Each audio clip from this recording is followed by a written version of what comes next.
The firing line outfitters, they called it. Not a warehouse, not a range, but a temple of self-delusion bathed in harsh, relentless fluorescent light. It smelled like three things: burnt powder residue clinging to the air conditioning filters, cheap coffee that had been stewing since dawn, and the thick, almost metallic scent of CLP, cleaner, lubricant, protectant, that chemical bouquet of competence and threat. The background noise was a constant, thrumming, aggressive static, heavy-handed, third-rate metal bleeding out of the ceiling speakers, punctuated by the booming, performative laughter of the owner, Gary, or Duke, as he preferred everyone to call him, the self-appointed alpha of the tactical ecosystem. Duke was a cliché rendered in tactical nylon and bad judgment. Mid-40s, maybe 10 pounds too heavy for his overpriced Cry Precision Combat shirt. Sleeves rolled meticulously to display faded, meaningless tattoos and forearms that suggested more time spent lifting beer mugs than heavy loads. He moved with a theatrical swagger behind the counter, holding court for a handful of younger, wide-eyed patrons, the weekend warriors, starved for affirmation. Reynolds stood by the display case featuring specialized optics, the high-end glass, the sort of equipment that costs more than a decent used car. She was an anomaly in the harsh light. She looked like a professor of botany, perhaps, or a freelance copy editor. Faded denim jacket, plain dark jeans, sensible worn leather boots, and wire-rimmed glasses that framed eyes that, if you looked closely, seemed infinitely older than the rest of her face. Invisible. She was the grey noise in the room, easily overlooked, especially when Duke was performing. She had been waiting for 12 minutes, holding a small, laminated parts list, folded neatly in her hand. Duke had acknowledged her presence exactly once, with a dismissive wave of his hand, while mid-sentence explaining the parabolic trajectory of a subsonic round to a nervous-looking college kid. When she finally cleared her throat, a sound so small it was almost swallowed by the bass line, Duke sighed, a performance of burdened importance, and turned his full attention on her, a predatory, condescending grin spreading across his face. "All right, sweetheart," he boomed, leaning his elbows on the glass counter, making sure his proximity to lethal machinery was emphasized. "What can I do for the little lady today? Looking for something for home defense, maybe a cute little revolver, something pink?" The young men standing nearby chuckled, obligatory and nervous. Duke thrived on the forced compliance of his audience. Reynolds did not flinch. Her expression remained precisely neutral, not bored, not angry, but utterly blank, like a sheet of ice waiting for the weight of winter. She unfolded the paper. Her voice, when it came, was low, articulate, and completely devoid of any emotional register. A technical reading, not a conversation.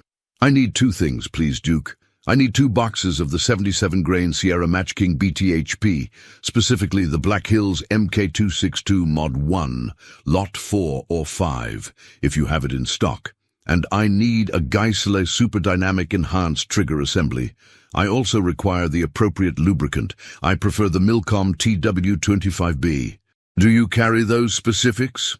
The jargon hit the air and hung there, momentarily silencing the nearest audience member. The items she listed were not standard shelf components.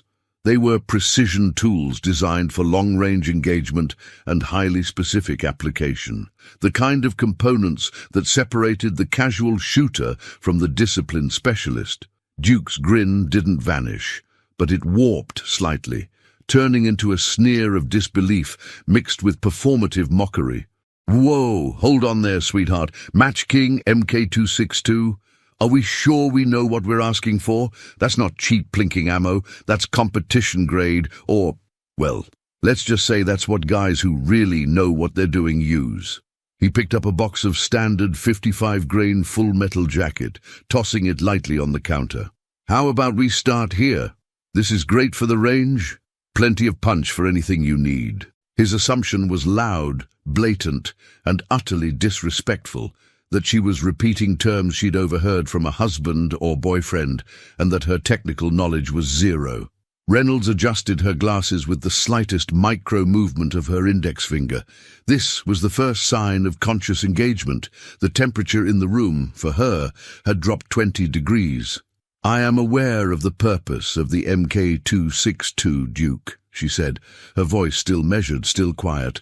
"I am aware of the cost. I require that specific loading because of its terminal ballistics and its superior performance in barrels with a 1 in 7 twist rate. The standard 55 grain is unsuitable for the application I have in mind." Duke laughed, a forced, chesty sound designed to intimidate. "Application? Oh, I see. What's the application then? Are you heading out to the back 40 to drop some coyotes? Look, lady, I'm running a business here. I can't just sell high-grade tactical components to every Tom, Dick, and, well, you know. I need to know you can handle this stuff. It's a liability issue."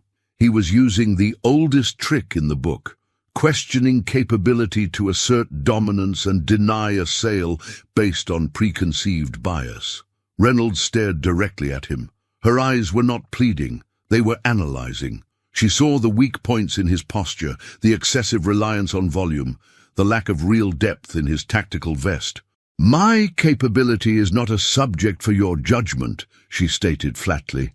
"I am paying full retail price for equipment that is federally regulated and legally available. If you do not have the stock, simply say so. If you are refusing the sale, I will contact your corporate office regarding discrimination." Duke bristled, sensing the loss of control and the implied threat of bureaucracy. He couldn't be seen backing down in front of his audience. He needed to reassert his alpha status, and he decided the best way was to introduce an impossible physical test. He gestured dramatically toward a workbench set up in the corner, where a number of rifles were usually undergoing customization or repair. Today, sitting squarely on the bench under a focused overhead light, was the skeletal remains of a high-end precision rifle, a stripped receiver, a pile of springs, pins, the bolt carrier group, the barrel assembly, and the handguard, all separated and scattered. It was the mess left after a full teardown. "All right, hotshot, you want to talk barrels and twist rates? You want to talk triggers?" Duke challenged, his voice dripping with venomous sarcasm. "See that?" He pointed at the disassembled weapon. "That's a custom, fully floated Daniel defense platform. It's got a few modifications. It's a mess right now. If you can walk over there and without reading a manual, tell me the exact sequence for assembly, not just putting the pins in, but fully function checking the upper and lower receiver, correctly timing the gas block and attaching the free float rail, then maybe I'll believe you know enough to handle a box of ammo." He paused, a triumphant glint in his eyes. "And just so we're clear, I expect it done fast. This is about proficiency, not patience. If you fumble one spring or scratch one piece of coating, you buy the whole damn rifle, lady." The tension in the air was suddenly palpable. The heavy metal track playing through the speakers seemed to drop off a cliff, replaced by an eerie, sudden silence among the observers. Everyone was watching Reynolds. They expected outrage, a retreat, or a tearful exit. Reynolds did none of these things. She simply folded the laminated list again, slipped it into her jacket pocket, and pushed her glasses up the bridge of her nose. She walked slowly toward the workbench. She moved with an efficiency that was instantly recognizable to anyone who had spent time around genuine competence. She didn't hurry, didn't hesitate. She simply moved. When she reached the bench, she did not look at the scattered parts. She looked at Duke. "The condition is accepted," she said. She reached into her pocket and pulled out a plain black microfiber cloth, the kind used for cleaning expensive optics. Duke frowned. "What's the cloth for?" Reynolds didn't answer. She took the cloth, lifted it, and tied it securely over her eyes, cinching the knot tight at the back of her head. The room went silent. A gasp, low and incredulous, broke the stillness. Duke's forced grin evaporated entirely, replaced by a look of sheer, confused stupefaction. This was not the reaction he had scripted. This was a deviation into the uncanny. The blindfold was not a stunt. It was an affirmation. It told the room that she didn't need sight. She needed tactile memory, muscle intelligence, and an internal blueprint of the weapon system etched onto her nervous system. Sergeant Reynolds raised her hands. They hovered over the jumble of parts for a single, long second. She wasn't searching, she was mapping. Then the clock started. The movement began, and it was breathtakingly smooth. It was not the clumsy fumbling of a novice trying to remember steps. It was the calculated ballet of someone who had lived inside the machine. Her fingers, which looked delicate and unassuming, moved with the speed and precision of highly calibrated surgical instruments. There was zero wasted effort. Click. The small sound of the receiver pins being pressed into the lower. Snap. The audible seating of the trigger assembly, the component she had initially requested, into the lower receiver, followed by the lightning-fast securing of the retaining clips. Slide. The bolt carrier group, a complex cluster of moving parts, was picked up. Her fingers checked the gas rings and aligned the key, sliding it into the upper receiver with a soft, confident hiss. She worked exclusively by feel and sound. The audience, now pressed slightly forward, watched in dumbstruck fascination. They heard the subtle clink of the detent pins, the delicate pop of springs being compressed, all happening at a phenomenal, almost unbelievable rate. Duke stood frozen, his mouth slightly ajar. He recognized the speed. More than that, he recognized the method. This was institutional speed, practiced under duress, honed to perfection in environments where time literally equaled life. She located the free-float handguard, a large, complex piece of aluminum, and the proprietary barrel nut. In the open, visible light assembly, fitting this component often required focused effort and careful alignment. Under the blindfold, her hands found the perfect thread pitch in less than half a second. They turned with swift, efficient force, seating the handguard firmly. She knew the exact point of torque needed, not over-tightened, not too loose. She was moving into the final stage. The rifle, whole, complete, resurrected, was suddenly resting on the bench. It had taken, by the silent, collective count of the spectators, less than 7 seconds. The moment of silence that followed the final physical attachment was broken by one single defining action. Sergeant Reynolds reached out, located the charging handle, and grasped it. She pulled it back sharply and released it, letting the heavy spring tension snap the bolt carrier group forward. Chiclank. The sound was a definitive, absolute statement, the metallic echo of the bolt slamming into the battery, confirming the perfect function check. It was the sound of lethal capability confirming itself. It was the sound of a professional finishing a routine task. The entire shop, the swaggering Duke, the wide-eyed trainees, the distant hum of the refrigerators, went dead silent. The heavy metal music seemed miles away. Reynolds, still blindfolded, her hands resting lightly on the perfectly assembled rifle, spoke. Her voice cut through the silence like a scalpel through silk. "Function check complete," she stated. "Barrel is clean. Chamber is clear. Gas system is timed correctly. The upper receiver is securely married to the lower receiver. The safety selector and trigger mechanism are operational." She paused, then added a technical detail that only a specialist would know, aiming it directly at Duke. "The trigger pull feels exactly 3.5 pounds, plus C, 0.2 pounds, meaning it is set precisely to the manufacturer's performance standard for the Super Dynamic Enhanced system. I believe that verifies the capability you questioned, Duke." She reached up, her movement still precise, and untied the knot behind her head. The microfiber cloth dropped onto the workbench. Her eyes, now visible again, were startlingly cold. They held no triumph, no anger, only clinical evaluation. Duke's face was chalk white. The performative machismo had dissolved, revealing a frightened, insecure man beneath the tactical gear. He was looking not at the harmless woman who had walked in, but at the professional who could dismantle and rebuild complex machinery faster than he could find the safety instructions. He wasn't looking at a customer. He was looking at an active asset, a ghost from the deep end of the military apparatus. He cleared his throat, the sound dry and rasping. "Sergeant Reynolds," he stammered, accidentally using her rank, a guess or a flash of intuition born of panic. She corrected him, gently, dangerously. "It's just Reynolds.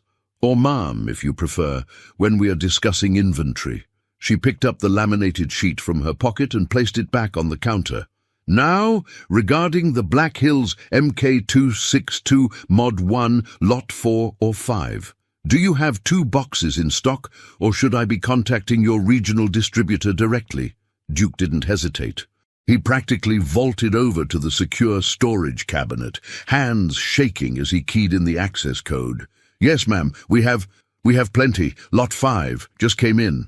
And the lubricant, TW25B, right away." He brought the items back, placing them reverently on the counter. He didn't meet her eyes.